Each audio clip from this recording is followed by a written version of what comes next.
everybody, Matt Hill here at the Cadillac Barn once again. We're here with Brennen Leigh and Noel McKay, and we're just catching up, telling stories, lies. We're not really telling any lies. I've told a couple. It's all, really? So I have to figure out which one. I knew I couldn't trust you. Anyway, we're having a good time here at the Cadillac Barn, and I wanted to ask you guys, because y'all have been traveling pretty much all over the world, really, you know. Where all have you been in the last, I don't know, year or two? In the last 2 years, we have been to England and Ireland and Scotland, France, Switzerland, Spain, Spain, Norway. Let's see, is that all the countries? We've been around the U.S. a bit too. Yeah. We went to Spain for a visit. Yeah, right. I've never been to Spain. I've never been. That we was like coming. Spain. Is Spain yet? You should go. Yeah. They love you there. Yeah. Well, we've done some international traveling, but it seems like the more I check out y'all's, social network or Instagram or whatever, which follow these folks on the Instagram, it's always good and entertaining and make it fun for you. You're stopping at some place across the ocean, and it's cool to see, because the limited experience that we've had traveling, you're right, they really respond to our type of music, and you guys do it so well. I would just love to see the reaction from those crowds to what y'all do. Well, there's a lot of talk about how hard our lifestyle can be, and it can be, but I really love, that's one of my favorite things about it, is to get to go to a new country or a new part of a new country I've never been to. The food and the language, and the people, the hospitality and the scenery and the history. There's so much. I feel if I died tomorrow that I would have led a very full life because of all the places we've been, people we've gotten to know. Yeah, that's very cool. You guys, you're writing songs all the time, and y'all's songs are just some of my favorites as far as traditional music. Y'all, even with McKay Brothers, you cover so much ground on those CDs, and I know that either you or both of y'all probably did writing with Guy Clark. I'll say no. Yeah. I love it. I think that people would benefit to know what the process is for you guys writing songs and keeping writing songs as much as you travel and everything like that. How do you find the time to do it? Does the process change? All of that stuff, I suppose the process does change over time as you get different influences in and out of your life.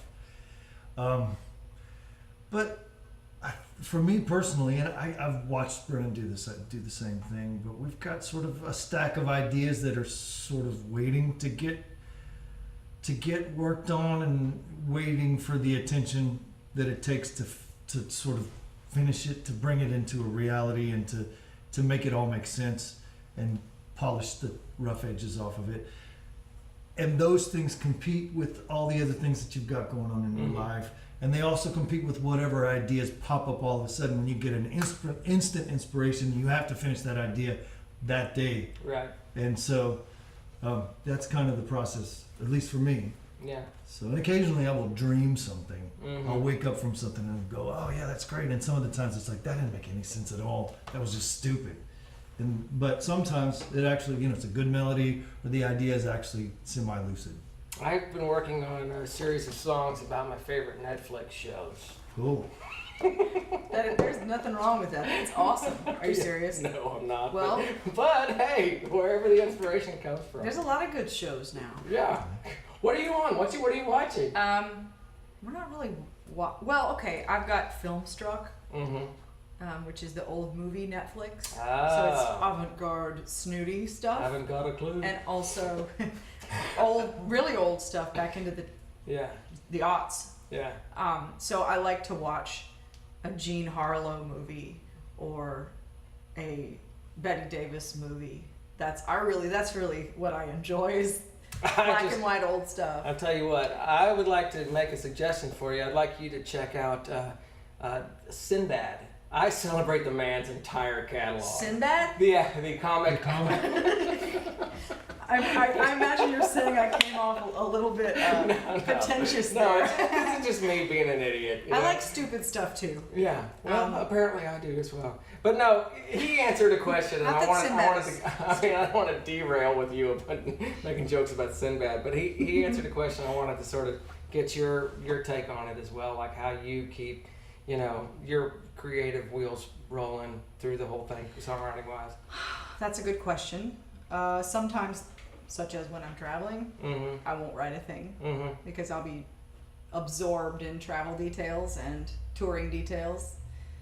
But when I'm home, I try to do a lot of reading because that I've found makes me write more. Right.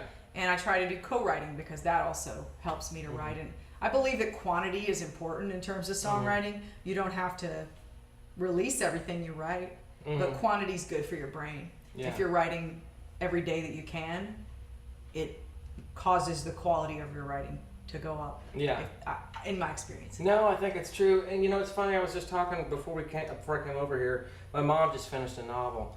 And she's, going through rewrites and things like that. And I think she opened it up to some of her friends and got some constructive criticism, which, as you know, sometimes that's a good thing, but then sometimes it can be a gut punch from folks. Or they're not correct. And that's what I was trying to say. It's like, you know what? If somebody has a good point and they bring it to you, then always listen, because they could be right, but they could be wrong. That's right. Because sometimes you go and you create something and you sort of open up the kimono to people and you say, hey, check this out, check this out. And they can either sort of appreciate your vulnerability and take it as a thing of beauty, or they can find it your weak spot and give you a nice haymaker, and throw it out there just because that's what some people do. Yeah. And they're not always right, but sometimes they are, But the discipline of it and keeping creating and continuing to do it, that's why I think people who write or create or take something that's just a germ of an idea and make it into something that you can hold in your hands is it's not something that everybody can do. And the reason that we do it, it's for the audience, but ultimately it's really kind of not, It's because you have something to say and you want to create something, put it out there. And some people will get it and some people won't. I usually know in my heart, even if my mind doesn't know it, whether a song is a quality piece of art or not when I write it. Yeah. But I still play it for him. I play it for my audience sometimes. Yeah. I'll play it for my publisher and for some of my friends. Yeah. Just to see what they think. But I don't know. I get the final answer, I think, and that's important. That's to being an artist, I think. And the ones that you love are not always the ones that everybody else loves, and the ones that everybody else loves can be the ones that you hate. Right. But 50 million Elvis fans can't be wrong. So if people dig it and they get it, then you've achieved it. But in the end, that's not what you were going for in the first place. You're trying to create something that you love and believe in. You just got to keep doing it. I feel like I answered the question also. You answered it pretty much the way I would have answered it. Good. Yeah. Well, I want to say that we met in the middle on that one. That was We generally agreed. That was a co-answer. Anyway, all right. Well, let's stop talking about songs and let's start hearing some. So if you guys can bring the boys in and play a tune. Hey y'all, my name's Noel McKay. This is Brennen Leigh. That's Ben Sanders, Aaron Goodrich. We are going to play a song that I wrote with my friend Jared Hicks, and this song is called P.O.S. I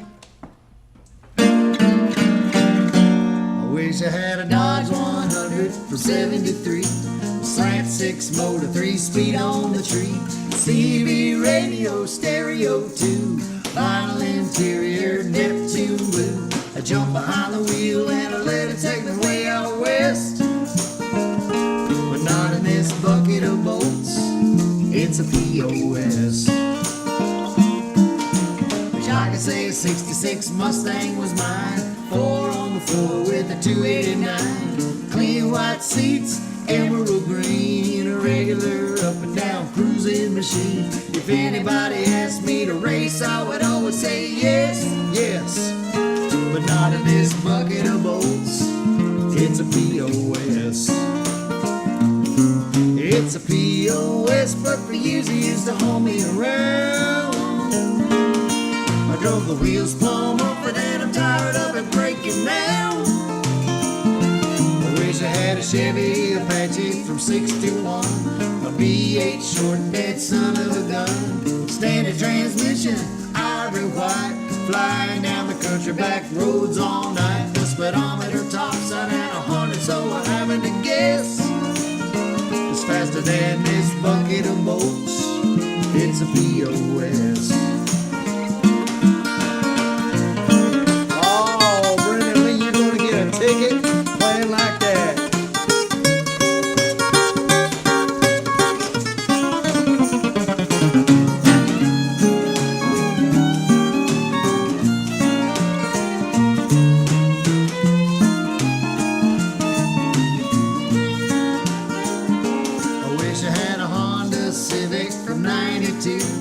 Hatchback wagon, tape deck too, plush upholstery, sparkle gold. Never gonna leave you by the side of the road. A quick little rocket running with the right finesse. Better than this bucket of bolts. It's a POS. It's a POS, but for years it used to haul me around. I drove the wheels plumb up and then I'm tired of it breaking down. I wish I had an EW camper from 66, off in the wilderness to get my kicks. Fridge and a hammer, pop up top, 1600 cc